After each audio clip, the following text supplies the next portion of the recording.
Welcome to the Tech Egg. Don't get scrambled. Enjoy the video. You start by confirming the device and making a quick backup of the wallpaper or photo. This prevents accidental loss. Once done, open Settings and go straight to Wallpaper or Lock Screen.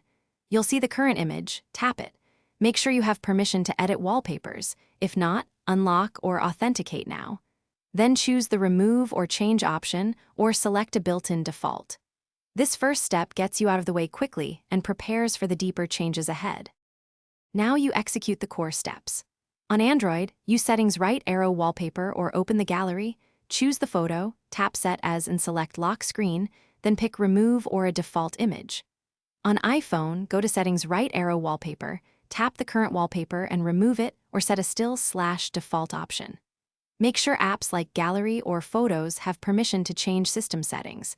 If a corporate profile or MDM blocks changes, you'll need to remove. Finish by rebooting the device to finalize the change and clear any cached display.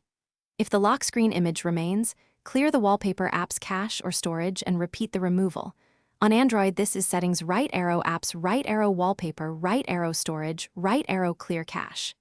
If a corporate MDM or profile enforces a lock screen, you may have to remove or reconfigure it.